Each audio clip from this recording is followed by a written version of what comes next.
Esta noche vamos a seguir con la serie que estamos tratando, que tienen que ver precisamente con la preparación de cómo debemos arreglar las cosas para estar en esta Santa Cena, de cómo es que debemos prepararnos para participar. Y la pregunta que se me dio a mí para responder esta noche es: ¿quién puede participar en la Cena del Señor? Esta es una pregunta interesante que ayer el pastor Fran Pérez respondió en gran parte cuando él hablaba de aquella experiencia en la que Jesús estuvo con sus discípulos precisamente para instituir la Cena del Señor. Y ahí él nos decía que los que deben participar de la Cena del Señor son los creyentes, ¿verdad? Esa fue la conclusión que el pastor Pérez nos presentaba. Y por lo tanto esto parece una pregunta ya respondida. Y es bastante fácil concluir así. Pero lo cierto es que a lo largo de la historia, y ahora que estamos en la época digital, si usted se mete en los foros cristianos, usted se va a dar cuenta que esta es una de las preguntas que más seguidamente aparece. Muchas personas se están preguntando constantemente quién puede participar en la Cena del Señor. Algunas veces nosotros mismos nos hacemos esta pregunta. Cuando llega el marco de una semana de oración y vamos a terminar con Santa Cena, nosotros mismos nos preguntamos muchas veces si somos dignos de participar o no, si estamos en condiciones de poder participar o no en la Cena del Señor.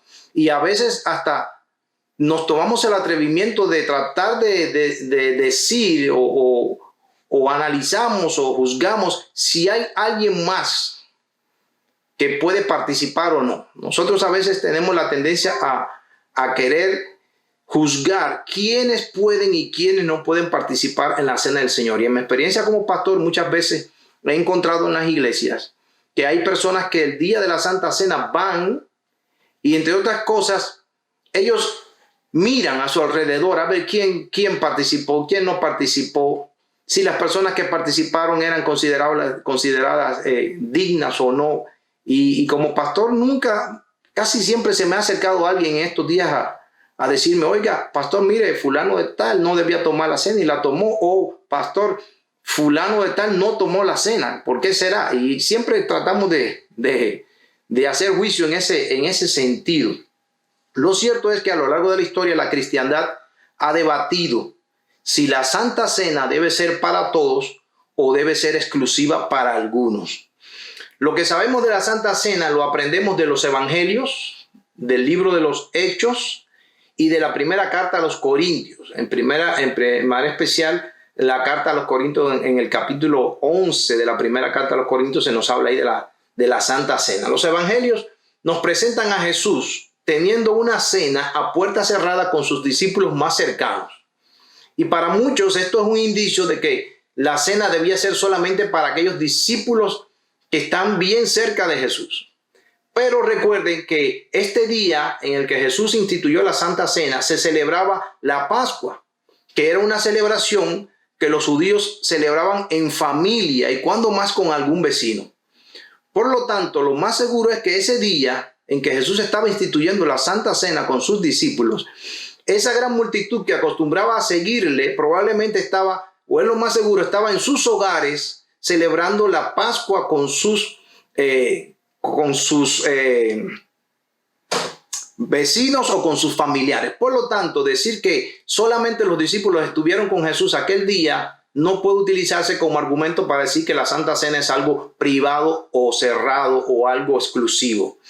En el libro de los Hechos se nos enseña entonces que cuando la iglesia cristiana comenzó a crecer, en el capítulo 2 del libro de los Hechos, cuando la iglesia cristiana comenzó a crecer y los nuevos creyentes fueron llegando a la iglesia, dice que era muy común que los cristianos de aquel momento vivieran en comunión los unos con los otros, bautizándose y participando de la comunión y el partimiento del pan. O sea que es una alusión probablemente a la Cena del Señor. Y dice que todos los que se iban bautizando participaban. Así que, y en la carta a los Corintios también se nos habla de la cena, pero se nos dice que Pablo habla allí para hablar de que en Corinto hubo un relajamiento, hubo una degeneración de lo que era la cena del Señor. Se estaba celebrando la cena, pero se estaba celebrando mal, de una manera que no traía gloria a Dios, sino más bien era como una blasfemia lo que se estaba haciendo. Así que, basado principalmente en estos tres pasajes, los cristianos, incluyendo a los adventistas del séptimo día, hemos formado el concepto de lo que pensamos que es la Santa Cena y quiénes deben participar en ella. Y han surgido conceptos muy interesantes en este sentido. Por ejemplo, uno de los conceptos que se han dicho es que los pecadores o los no creyentes no deben participar en la cena del Señor. Otro concepto es que solo, por supuesto, entonces, solo los creyentes deben participar. La otra idea que se presenta es que son los creyentes fieles. O sea, no basta con que usted sea creyente en el Señor, sino que también tenía que ser un creyente fiel. Otro concepto es que solo los miembros de la iglesia local pueden participar, lo cual sería una dificultad para nosotros ahora que nos queremos unir las dos iglesias. Para ellos, solamente los miembros de una iglesia local eran los autorizados a participar en una cena en la iglesia. Así que cada cual tenía que celebrar la cena en su propia iglesia. El otro concepto es que todos los miembros de la denominación pueden participar en la cena, pero no así miembros de otras denominaciones. O sea, son diferentes conceptos que se vinieron desarrollando a lo largo de los años y que muchas iglesias hoy llevan al pie de la letra en sus congregaciones. Ahora, la pregunta que tenemos que hacernos es, ¿cuál es tu posición con relación a estos criterios? ¿Cuál es la posición de nuestra iglesia, de nuestra denominación? Y, más importante aún, ¿cuál es la posición bíblica? ¿Qué dice la Biblia al respecto con relación a esto? Algunos, de manera equivocada, han asociado la Santa Cena con el día de la expiación o el día de Yom Kippur.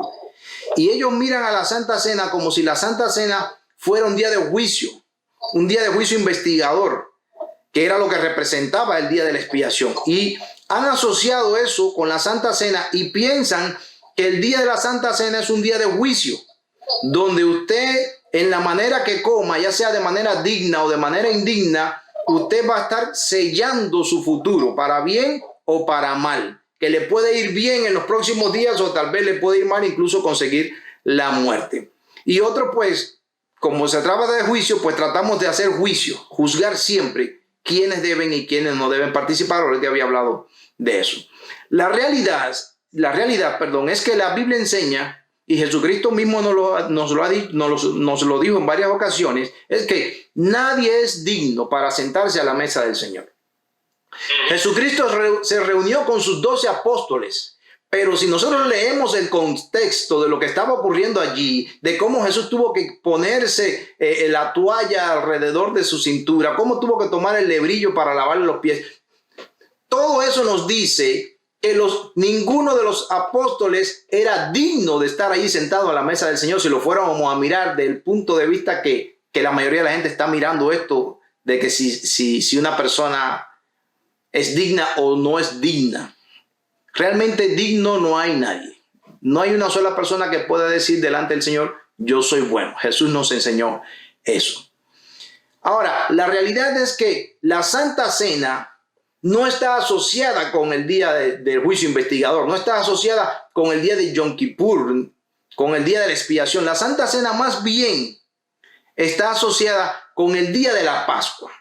Y el día de la Pascua, en vez de hablar de un juicio sobre los creyentes, el día de la Pascua habla de liberación, habla de un momento de redención, un momento donde tú vas a tener la oportunidad de librarte de la esclavitud, en este caso del pecado, de tus malos hábitos, de tus vicios, una oportunidad de entregarle a Jesús tus cargas, a esas cosas que te tienen atados a este mundo y alcanzar la liberación de ellas.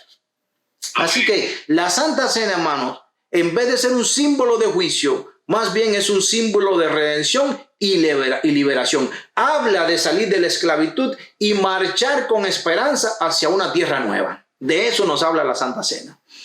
No podemos participar de la Santa Cena de una manera liviana, por supuesto. No es un rito cualquiera, no es una cosa secular. La Santa Cena es un rito importante que tiene sus reglamentos, sus requisitos, y nosotros debemos aprender a participar de ella de una manera ordenada. Eso nos enseña el apóstol Pablo. Es una ordenanza solemne y como tal requiere una participación solemne de nuestra parte.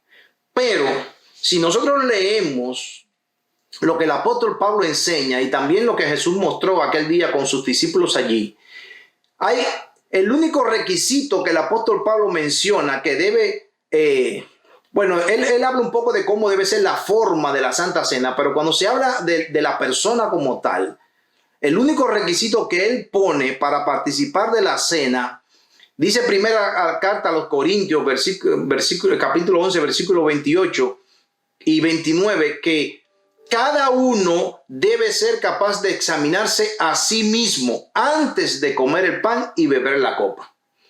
Dice él, porque el que come el pan y bebe la copa sin discernir el cuerpo, come para su propia condena.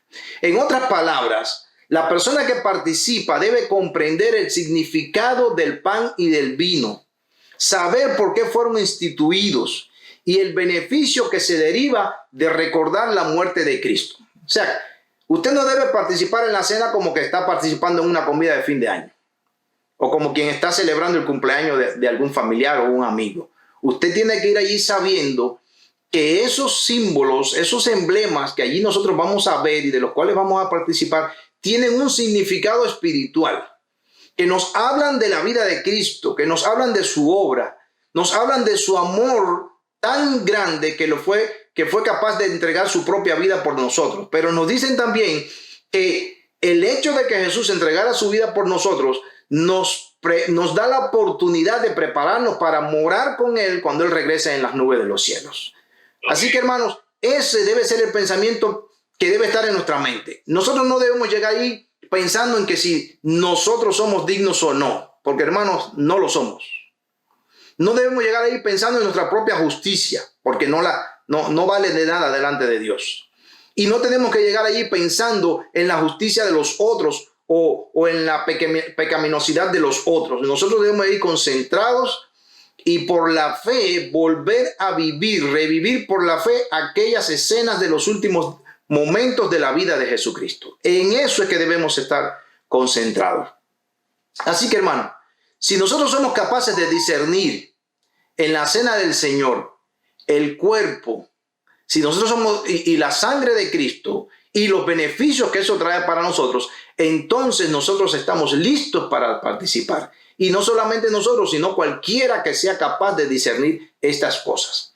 Así que, hermano, para concluir entonces, bíblicamente, la cena del Señor debe estar abierta para todos los creyentes. Lo importante es que los que participan sean creyentes nacidos de nuevo, caminando en comunión con Jesús y con los demás. Antes de participar, el apóstol Pablo nos invita a que nosotros nos examinemos a nosotros mismos. Debemos pensar en cuáles son nuestros motivos para participar. ¿Por qué hemos llegado hasta allí? ¿Por qué estamos allí? ¿Qué es lo que buscamos? En eso es que debemos estar nosotros meditando. ¿Qué beneficios vamos a obtener de acercarnos a Cristo? Cada uno debe preguntarse, ¿estoy arrepentido de mis pecados? ¿Hay algún pecado que tengo abrazado y del cual no hago ningún esfuerzo o no busco la ayuda de Cristo para separarme? ¿Tengo fe en lo que Cristo hizo por mí en la cruz? ¿Siento amor verdadero por mi prójimo? Esas son algunas de las preguntas que nosotros debíamos hacernos antes de participar en la cena del Señor y que indudablemente nos van a llevar a estar mejor preparados para estar en la cena. Para finalizar, quiero leer una cita del Espíritu de Profecía que muchas veces se ha leído, pero que considero que es concluyente a la hora de hablar de este tema. Porque incluso en los días de Elena G. White existía un conflicto en esto. Incluso en sus días habían dificultades. Recuerdo ella menciona creo que es en el libro del evangelismo, cuando un ministro de otra denominación llegó a la iglesia y pidió participar de la cena. Algunas personas lo vieron mal, pero el hermano White dice que finalmente se le dio la oportunidad, participó y fue de gran provecho espiritual para él y para la congregación, incluso para la denominación en general. Así que dice esta cita del hermano White, que se encuentra en El Deseado de Todas las Gentes, la página 613. Los miembros no se deben excluir de la cena del Señor, porque algunos de los presentes sean indignos. Nadie debe excluirse de la comunión porque esté presente alguna persona indigna. Cada discípulo está llamado a participar públicamente de ella y dar así testimonio de que acepta a Cristo como Salvador personal. Es en estas ocasiones designadas por Él mismo cuando Cristo se encuentra con los suyos y los fortalece por su presencia. Corazones y manos indignos pueden administrar el rito. Sin embargo, Cristo está allí para ministrar a sus hijos. Todos los que viven con fe, con su fe fija en Él, serán grandemente bendecidos. Todos los que descuidan estos momentos de privilegio divino, sufrirán alguna pérdida. Así que, hermanos, el espíritu de profecía es claro cuando nos dice esto. Todos los creyentes, todos aquellos que han profesado la fe en Cristo Jesús, tenemos la oportunidad, la obligación, la necesidad de participar de la cena del Señor cada vez que se proponga participar de ella. No miremos a nuestro alrededor, no pensemos en nuestros hermanos, en que si son dignos o no, no pensemos en nuestra indignidad. Concentrémonos en Cristo Jesús y lo que ha hecho por nosotros. Estoy seguro, por lo que la Biblia dice y por lo que enseña el espíritu de profecía, que Dios, Jesús, espera ansiosamente el próximo sábado encontrarse con nosotros en la cena del Señor. Y estoy seguro que todos los que participemos vamos a disfrutar de grandes bendiciones espirituales. Mi llamado es, hermano, sigue preparándote, haz todos los arreglos necesarios, busca al Señor de todo corazón. Y el sábado vamos a encontrarnos allí para con gozo y alegría celebrar la cena del Señor. Dios le bendiga. Amén. Amén.